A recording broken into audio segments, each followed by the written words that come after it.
Toma lá da cá número 10, começando com Felipe Ramos.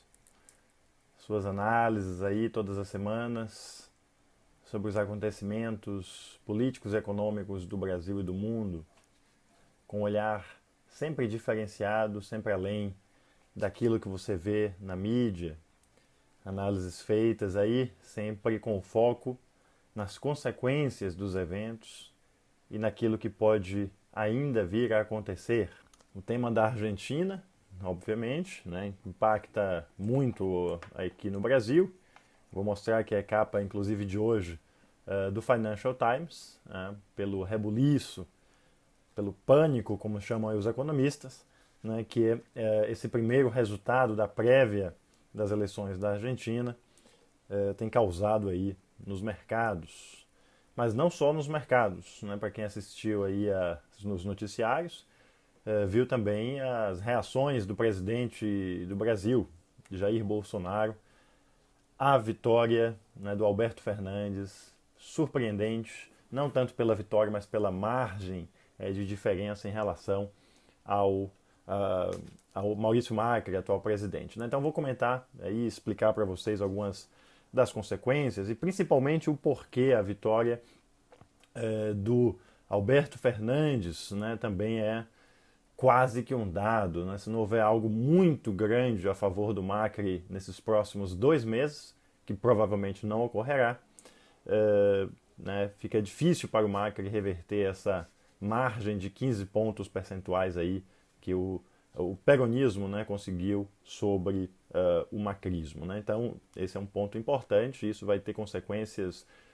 regionais, nacionais, obviamente, na Argentina, regionais, pela questão do Mercosul, e até mesmo internacionais profundas. Por que essa vitória cachapante? Vou até mostrar para vocês aqui que eu estou com uma pesquisa de intenção de voto que foi feita e publicada no dia 6, isto é, 6 dias antes das primárias.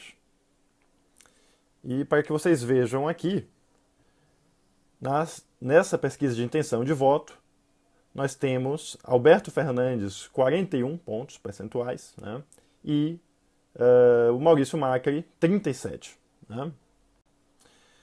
Então veja, nenhuma pesquisa de intenção de voto conseguiu prever o tamanho da vitória que saiu aí dessa diferença de 4 ou 5 pontos percentuais, como estava previsto nas pesquisas de intenção de voto, que é uma diferença quase dentro da margem de erro, uma diferença que 2 meses de campanha pode fazer o gap se fechar a favor do candidato que estava em segundo lugar, que seria o candidato oficialista, né, o candidato do governo, né, governista, o Maurício Macri.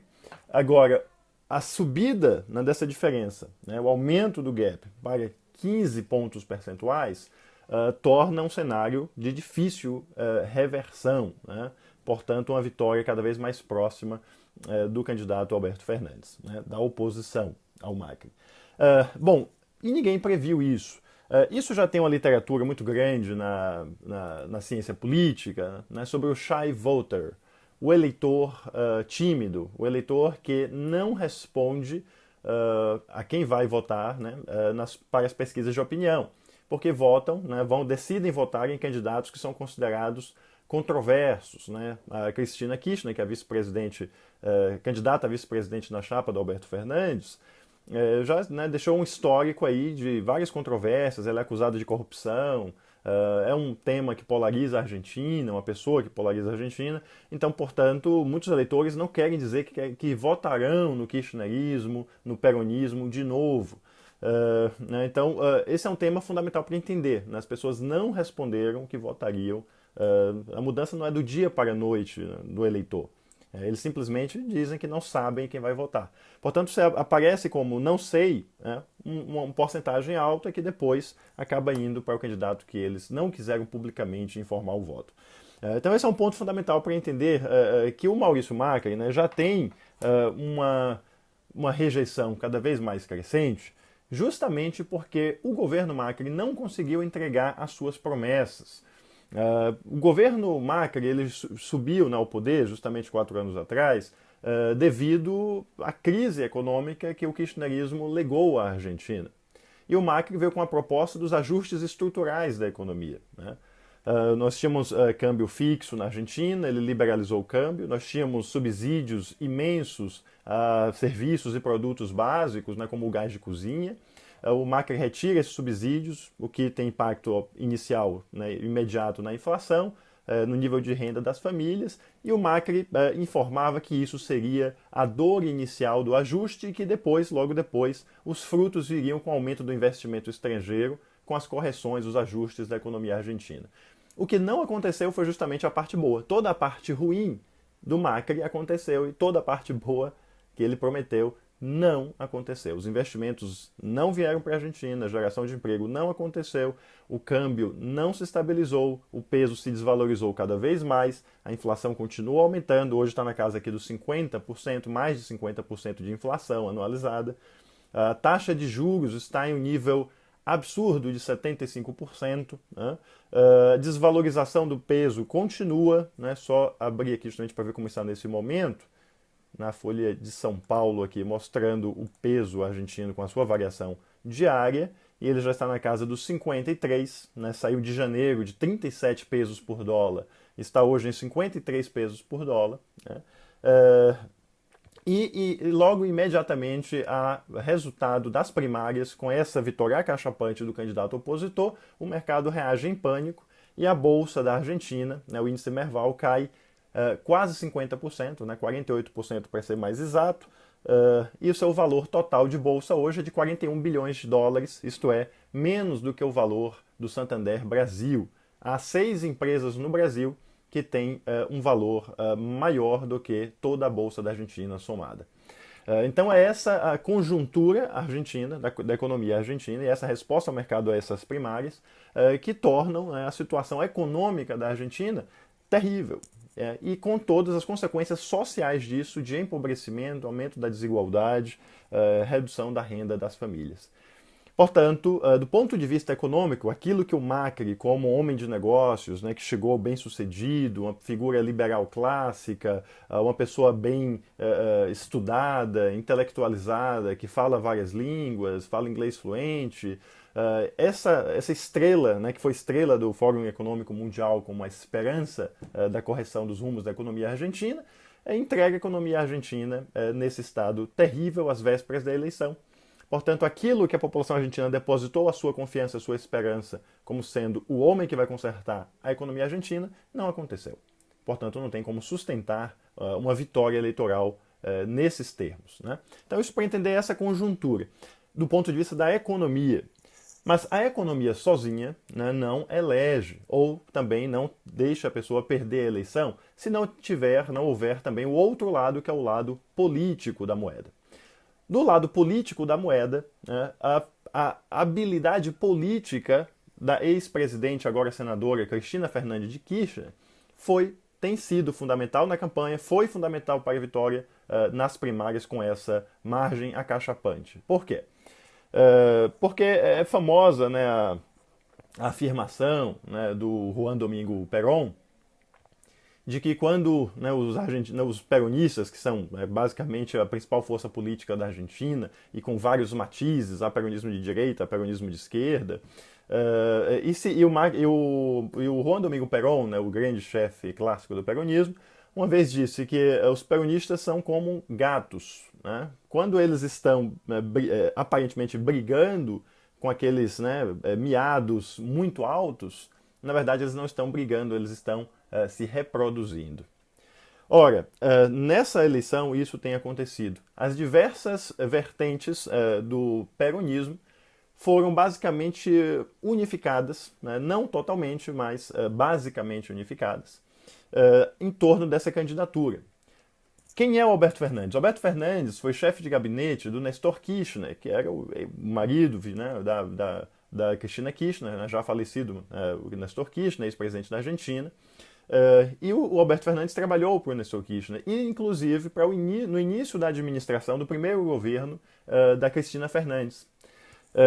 Mas saíram brigados. O Alberto Fernandes, que é o candidato atual, saiu do governo Cristina Fernandes chamando a Cristina Fernandes de Kirchner de corrupta, né?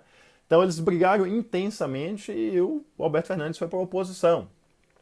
Grande parte dos governadores peronistas também não eram, até essas eleições, aliados a Cristina Fernandes de Kirchner.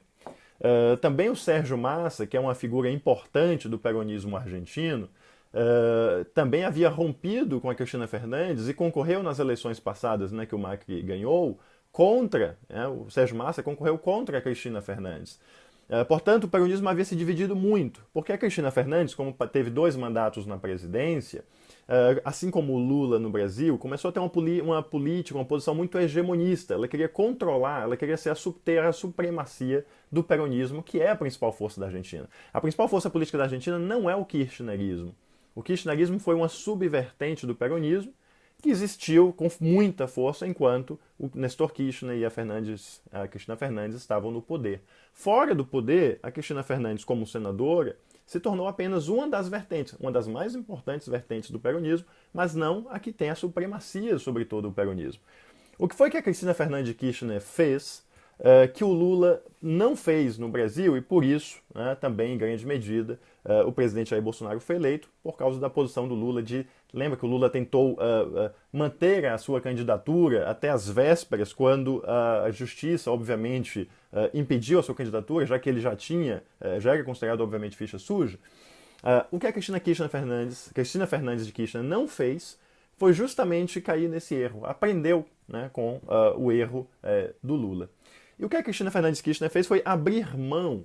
Todos pensavam que seria óbvia a sua candidatura, a candidatura da Cristina Fernandes como candidata a presidente. O seu retorno, né, a sua tentativa de retorno triunfal, aproveitando essa conjuntura terrível da economia argentina que o Maurício Macri não conseguiu resolver e até piorou. Né? Portanto, todos esperavam que a Cristina Kirchner não abrisse mão de sua candidatura e ela abriu mão em favor do candidato Alberto Fernandes. Essa generosidade, entre aspas, estratégica da Cristina foi fundamental para a vitória. Por quê? Porque a Cristina Kirchner é uma figura que tem uma rejeição alta, tem um apoio considerável, mas também uma rejeição alta, é uma figura polarizadora, e se ela fosse a cabeça de chapa, o tema da corrupção seria um tema central da campanha, o Macri poderia bater no tema da corrupção. A Cristina foi tão generosa, entre aspas, eu digo uma generosidade estratégica, né, inteligência política da Cristina Fernandes, que no dia de lançamento da campanha, a Cristina Fernandes não foi. Né, justamente por quê? Porque se ela aparece junto com o candidato a presidente Alberto Fernandes, ela seria um pouco de sombra. Então ela permitiu que o Alberto Fernandes aparecesse mais nas fotos do dia do lançamento também da campanha. Portanto, houve uma generosidade estratégica, uma inteligência política da Cristina Fernandes, aproveitando a conjuntura econômica adversa que o governo Macri vai gestando, vai gerindo na economia, e há essa inteligência política da Cristina Fernandes de Kirchner, que permite, portanto, essa vitória cachapante. E com isso, com o Alberto Fernandes na cabeça de chapa e não a Cristina, é que se torna possível o apoio de vários governadores peronistas não kirchneristas e do próprio Sérgio Massa. O Sérgio Massa, quando saiu do governo Néstor Kirchner e depois virou opositor da Cristina Fernandes, se tornou um dos mais ferrenhos opositores da Cristina Fernandes. O Sérgio Massa apoiar hoje essa chapa, Alberto Fernandes e Cristina Fernandes, seria mais ou menos você imaginar a Marina Silva apoiando a Dilma Rousseff, né, que são 2 figuras que saíram com nível de inimizade até no nível pessoal. Né? Então, foi muito inteligente essa jogada da Cristina Fernandes de abrir mão da cabeça de chapa em favor de um candidato peronista. E o peronismo ficou tão forte na Argentina, e o Macri no seu desespero, né, que o próprio Macri colocou como candidato a vice-presidente o Miguel Ángel Pichetto, que é peronista. Né? Isso desconfigurou. Lembra quando o Haddad, na campanha, no primeiro turno, fez uma campanha vermelha, né? Lula e Haddad, para buscar os votos, né, do Lula, porque ninguém conhecia o Haddad, e o primeiro turno foi uma campanha vermelha. Quando eu digo vermelha, adesivos vermelhos, né, com toda a simbologia do PT. No segundo turno, com Jair Bolsonaro ganhando no primeiro turno, no segundo turno, o que acontece? O Lula vai para o Lula verde e amarelo, tentando surfar na onda né, do nacionalismo, da bandeira brasileira, das camisas da CBF. Obviamente isso não funciona, isso desvirtua, isso desconfigura a identidade do candidato. Isso percebe-se publicamente o candidato como uma pessoa desesperada, né, usando, vamos dizer assim, tentando se aproveitar de uma onda que surge na política. Que não foi ele que criou essa onda. Né? A mesma coisa acontece agora com o Maurício Macri. O Maurício Macri coloca um candidato a vice-presidente peronista. O Macri chegou ao poder dizendo que o peronismo foi a causa da crise econômica da Argentina. E agora o Macri, antes da campanha, antes do período eleitoral, tomou medidas protecionistas, intervencionistas na economia, chegou a fazer um congelamento de preços, né? E agora coloca um peronista na vice-presidência. Ora, se o Macri agora está indo para quase um peronismo, vota-se no original e não na falsificação. O original é o Alberto Fernandes e a Cristina Fernandes de Kirchner. Portanto, o Macri realmente está em maus lençóis e é muito difícil, né, que essa tendência aí seja revertida aí na eleição. Então, sobre a Argentina, basicamente, isso que aconteceu, essa conjunção entre o Macri não ter entregue um ambiente positivo na economia argentina. A Argentina continua com a economia patinando, só para relembrar os dados aqui que eu já mencionei, mais de 50% de inflação, mais de 75% de taxa de juros, peso desvalorizado em 53 por dólar, e hoje 50% da queda da Bolsa de Valores argentina. Portanto, é um caos econômico. O Macri não conseguiu ajustar a economia. Nesse caos econômico, o Macri, que a promessa era ajustar a economia, não consegue. Vem a inteligência política da Cristina Fernandes de Kirchner de abrir mão de ser cabeça de chapa em favor de uma união maior do peronismo e consegue trazer nomes que eram anti-kirchneristas, como Alberto Fernandes e como Sérgio Massa, para apoiar essa tentativa de volta ao poder, e ela aparece como vice-presidente. Né? Portanto, essa soma de conjuntura negativa na economia e ação muito bem coordenada na política do peronismo e da Cristina Fernandes torna a vida do Macri muito difícil e a possibilidade de uma reversão de tendência muito improvável. Então podemos esperar aí o presidente Alberto Fernandes chegando ao poder nas eleições de outubro na Argentina. Estamos aí conversando sobre os assuntos políticos e econômicos da semana, nessa ótica do método FR Análise, que busca justamente trazer não somente o que aconteceu, que vocês viram na imprensa, mas as explicações do porquê esses fenômenos acontecem e quais as consequências desses fenômenos no futuro imediato, através de um método que desenha cenários e analisamos os riscos envolvidos em cada um desses cenários.